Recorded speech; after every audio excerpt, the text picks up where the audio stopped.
Day, September 30th. This is Irnieracing News, guys, with your host Marcel Irnie.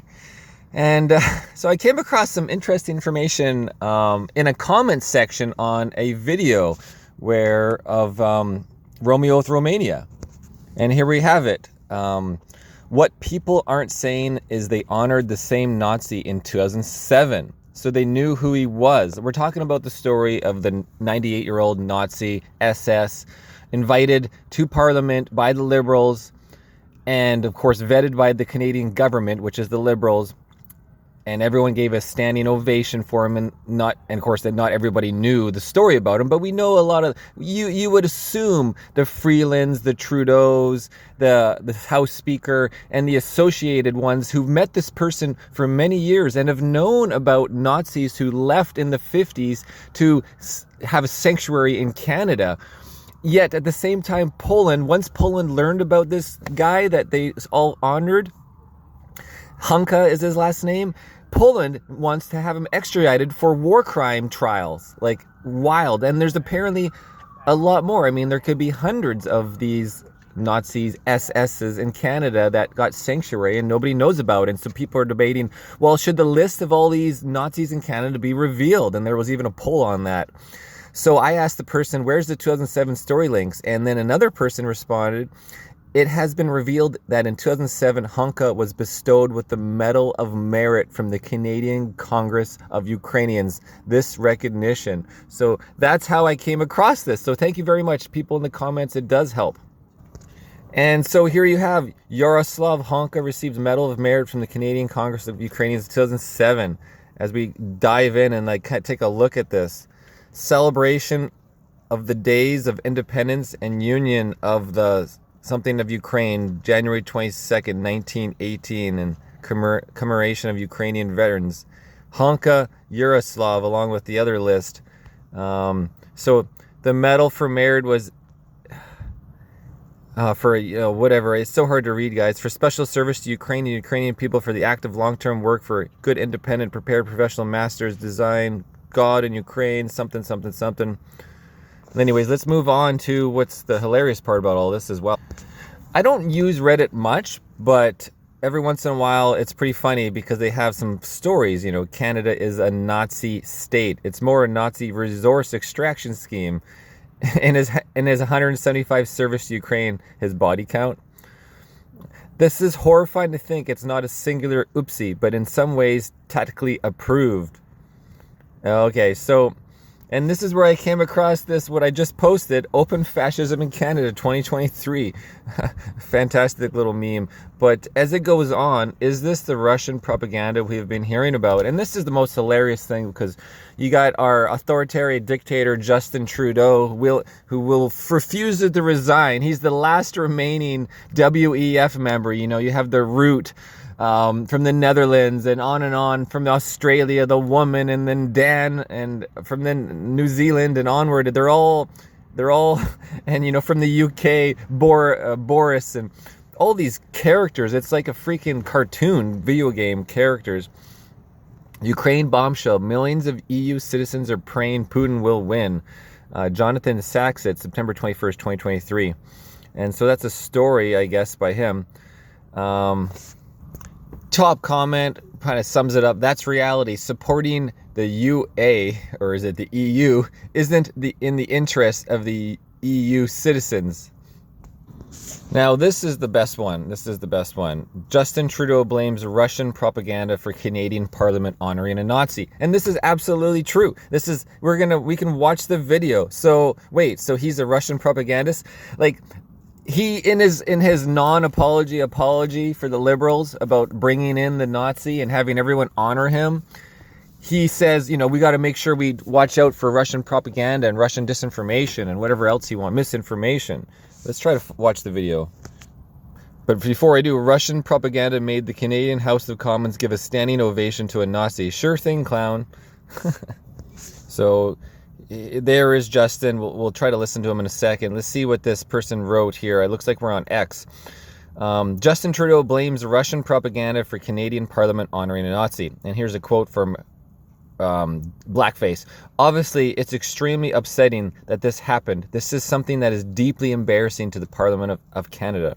It's going to be really important that all of us push back against Russian propaganda, Russian disinformation, and continue our steadfast, unequivocal support for Ukraine Nazism. Sorry, I added that part at the end. What does Russian propaganda have to do with Trudeau honoring a Nazi in Canadian Parliament? Sorry, I should have stopped the accent at that point.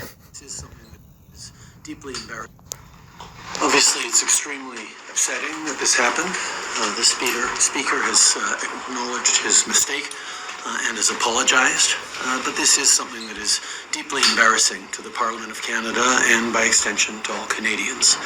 I think particularly of Jewish MPs and all members of the Jewish community across the country who are celebrating or commemorating Yom Kippur today. Okay, here it comes. Wait for it, guys.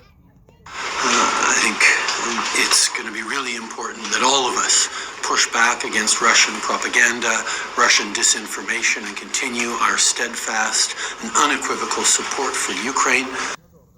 Make sure to push back against Russian propaganda. So he's actually kind of making the correlation that, I mean, this speech is about his apology for honoring a Nazi in Parliament. So it just shows you what he labels Russian propaganda. He's making a terrible comparison here that's screwing over anybody like believing anything he says, because it's like obvious. It's like there's nobody pressured you to have the Russian spies didn't put this Nazi in your parliament.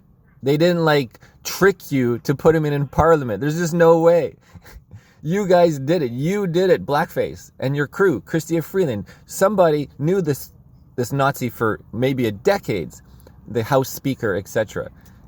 How is it anything? How were you forced? How were you tricked into doing this? That's the hilarious part. Russian propaganda. You didn't even just do a little vetting. It's because of Russian propaganda. Like, anyways, guys, it's just so frustrating to listen to this blackface fool. As we did last week with announcing further measures to stand with Ukraine in Russia's illegal war against it. Yeah, what about the USA's illegal war in Afghanistan, in Vietnam, in Iraq, and now in Syria, stealing 150,000 barrels of oil a day from the Syrians, occupying their country, and they don't even, what do they do?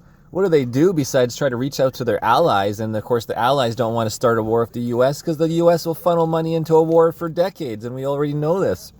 Look at the 20-year war of Afghanistan. For what? For their political interests, it's for the industrial military, the military-industrial complex. Like, if you guys don't understand the military-industrial complex, am I saying it right? There's many ways to say it.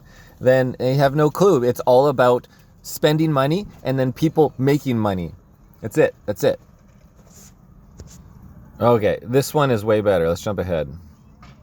Canadians, I think particularly of Jewish MPs and all members of the Jewish commemorating Yom Kippur today. I think it's going to be really important that all of us push back against Russian propaganda, Russian disinformation, and continue our steadfast and unequivocal support for Ukraine.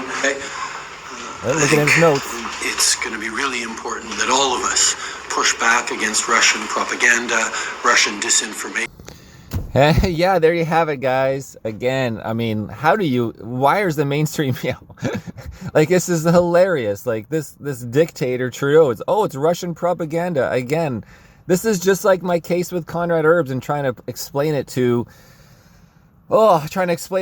Sergeant Failer about, like, look at the whole puzzle. You can see the security command called the police on me because the security was monitoring the Freedom Convoy vehicles, and these 3 vehicles were left there they were still there after the rally ended around 5-6 o'clock.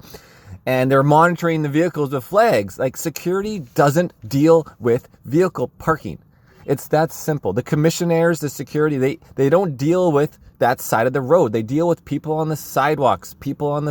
I interviewed a commissioner. He's like, we don't call in cars. So they're targeting and calling in cars that were involved at the rally, showing prejudice to our freedom, our Charter of Rights and Freedoms, 2B, 2C, 2D, right to peaceful assembly, right to association, and my right to freedom of press.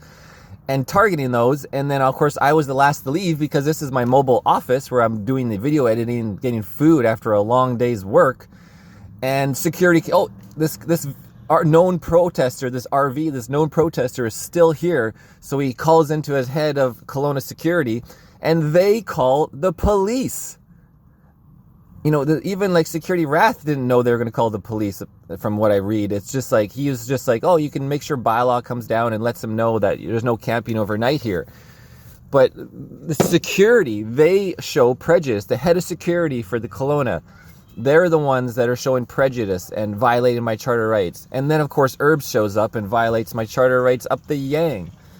Doing the same thing. He knew exactly of me and my YouTube channel when he showed up. He knew all about that ahead of time. He's watched the channels. It's been, you can see it. He told security that this guy is a problem. He's a troublemaker. With police, fire department, it was in the security report that the police, which was Herbs at the scene, told security that he's a troublemaker. Dealing with like City of Kelowna. Like, oh my God. So, and then you make the connection of the dots, like, why is a cop harassing me over parking? I mean, it's just the full circle. They're violating my charter rights. They're attacking me because for my political views. It's a political attack. It's that simple. On that note, guys, I'm just rambling. This is a little news update for Saturday. Calling all truckers Nazis, inviting a literal Nazi to parliament, puts his own stick in his front wheel. Why would Vladimir Putin do this? It's Russian propaganda. Irnieracing News, guys. Cheers.